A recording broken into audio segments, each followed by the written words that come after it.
CPD opened its doors in the spring of 1886, passed away in 1903, and my grandfather bought the business. And because it was such a great brand in those days, he kept the name. Once my grandfather had the business, he ran into a number of obstacles. As electricity started to wind its way into our community, it took him out of the icebox business. So pool tables it was. My dad took over immediately after World War II. And then in the early 50s, we were a television and stereo dealer. My mom never thought that was a good idea because they were too big and expensive, and she didn't think anybody would buy the damn things anymore. So, and that's sort of where I come in the 50s. When I was 5 or 6 years old, I loved being at the store. I always hung around with the service guys in the back because they didn't treat me like the boss's son. They made fun of me and poked me and did everything they could. They taught me how to put, the first job I had at the company, I guess I was 5 or 6, was to put tips on cue sticks. And I didn't realize at the time, but that was a job they all absolutely hated to do. And they told me how wonderful it was, and I did that for many years. Of course, then when I got my driver's license, I was able to move in the back with my service guys and go out and re-level pool tables and refinish them and do whatever needed to be done on site. My first summer there with my driver's license, once again, they picked me to go to all the places they didn't want to go. So I probably visited every prison and mental hospital in the state of Virginia. And I knew where every pool table was and every single one of them. When I was in elementary school, my dad decided to put in trophies and awards.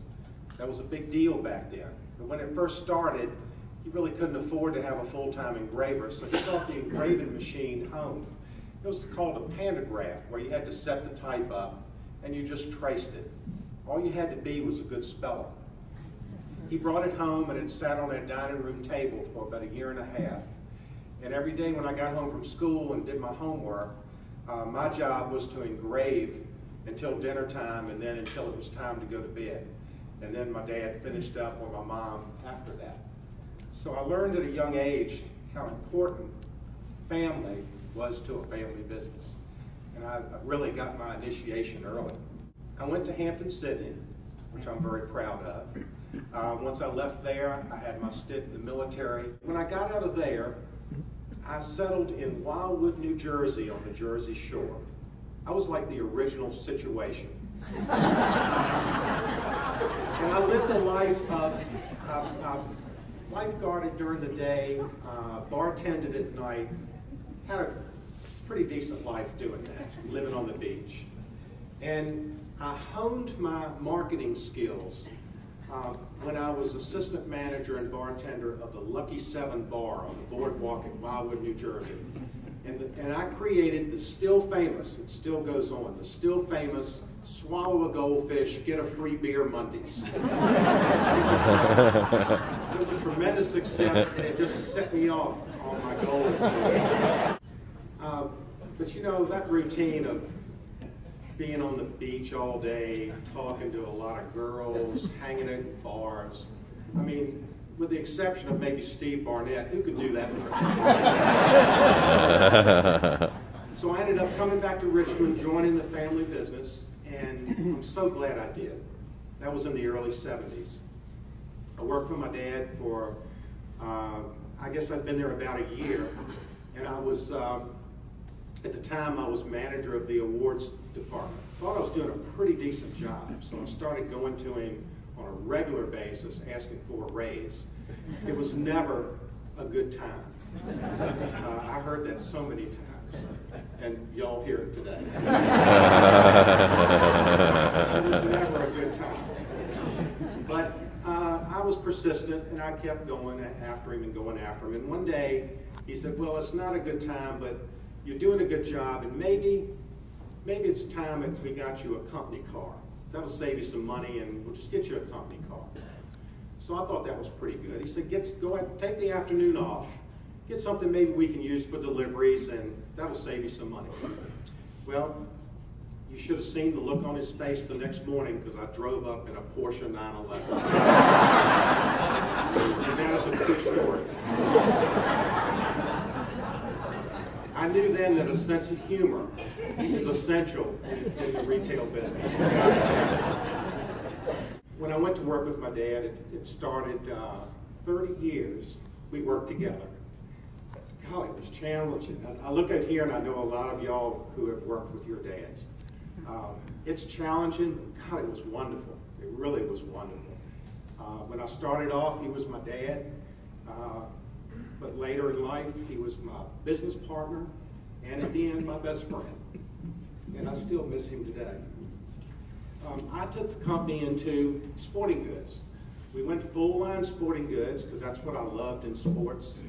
And we ended up opening 7 stores in the Central Virginia area. We had over 120 employees. We were the big fish in the pond.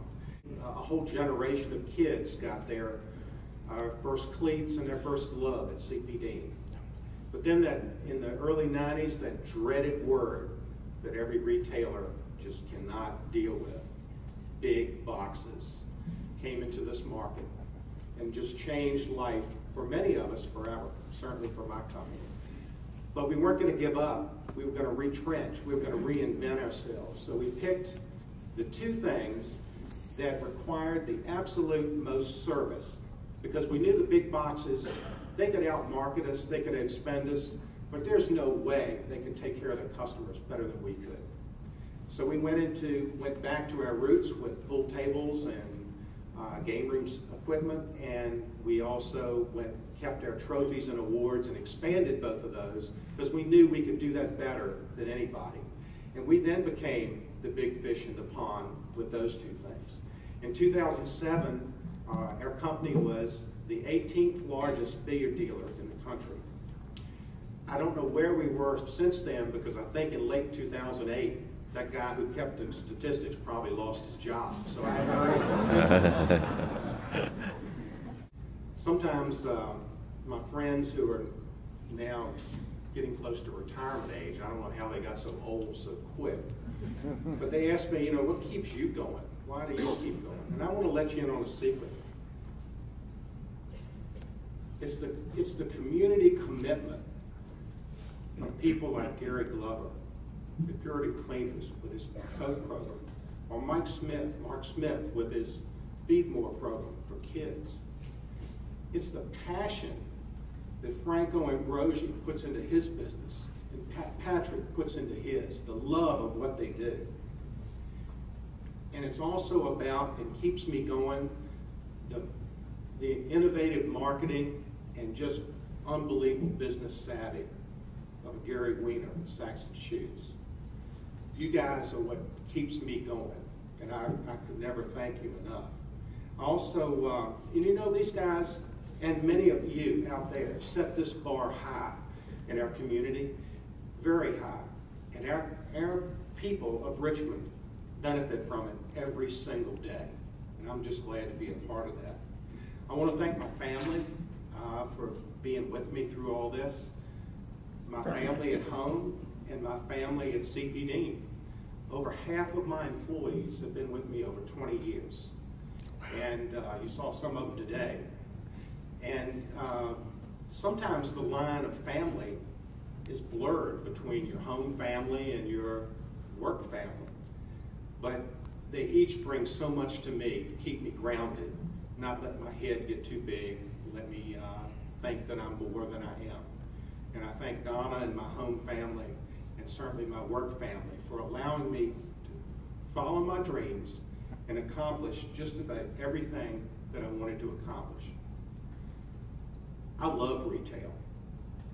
I still get a smile on my face when somebody walks through the door. I still get a rush when I make a good sale. It's just great. And I still have such immense pride when someone compliments my staff or my company. Pop, I know you're looking.